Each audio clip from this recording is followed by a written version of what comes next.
obviously no one had a off season, preseason to do those kind of drills to really have a lot of a time to hit. If you do the drills, you risk injury because you're hitting at full speed. Those kind of things can happen. You can have injuries.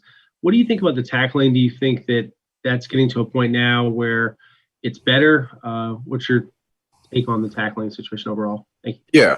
Yeah, I think it's better. I would treat like the first 3 games of the season like your per se preseason games, as far as the tackling goes.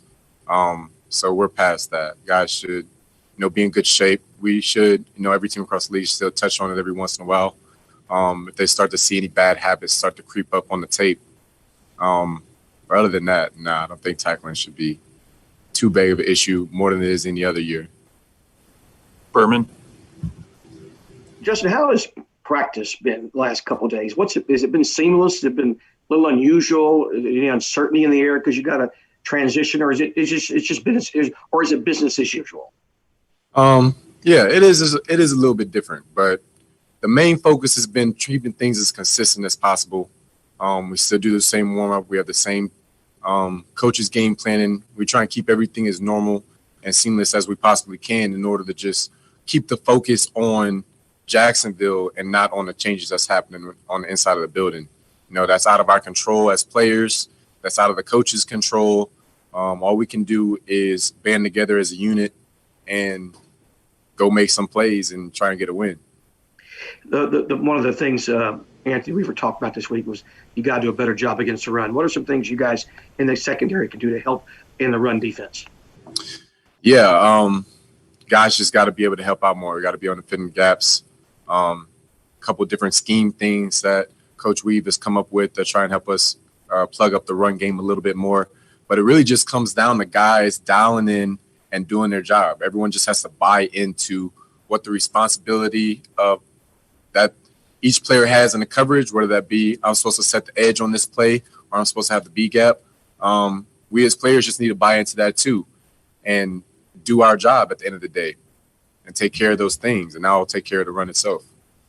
Adam Wexler.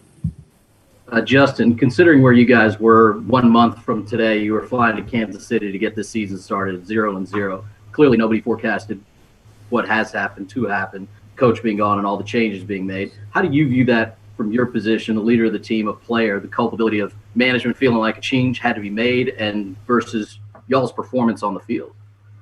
Yeah, well, upstairs, Cal did what he felt like he had to do, and he did it in the best interest of what he thought was for the team. We as players just take on the challenge of the situation that we're in right now. Nobody's happy at 0-4. It is an abysmal situation to be in. But my outlook on it, being a leader on the team and just trying to keep guys in tune in the season is it's still early. You know what I mean? We still have a lot to go play for. Wins, our pride, whatever it may be, just keeping the positivity in the atmosphere, keeping the positivity in the locker room, us banding together as a unit and start to make those plays that we need to make to correct those mistakes and start playing Houston Texans football the way it should be played. As that group of players, I assume like most we've talked to feels the same way you do as they do, that the players are here, that change can happen, this team can win? Yeah, we have such a veteran player presence, man, and guys have stood up to the challenge more. You've seen it throughout the week. Players just trying to lead more, players holding each other accountable. I think that's been good for our leaders on the team to step up and do that. I've been doing that. So it's just continue to do that and, seeing what that result will show up like on Sunday. Aaron.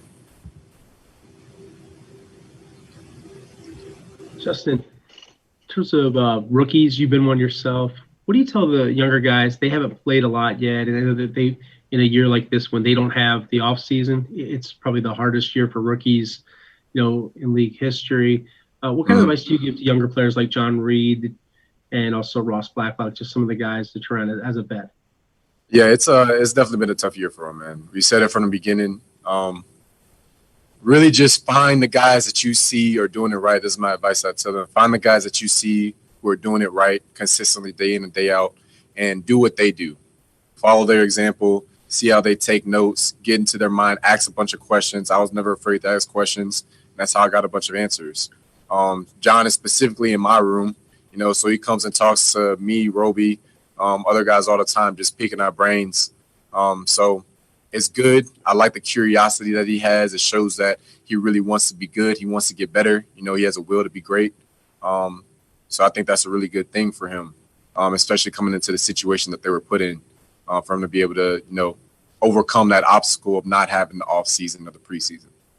And just not to put the cart too far before the horse, obviously it'll be a long time before you have a new coach and a new general manager. But as players, how much do you think about the big picture, and how much also at the same time do you think, regardless of who we're playing for, the season's not over, you have a lot of football left, and you could, conceivably with the way they've structured it, it's not like it's statistically impossible that you could turn things around, and who knows, maybe you guys could be in contention there at the end of the season if you start with Yeah, it is a challenge, but any true competitor embraces challenges. You know what I mean? All the greatest comeback stories never started off with, oh, we should just give up right now. All the greatest comeback stories start off with, you got to have a will to go out and do it. You got to believe in it.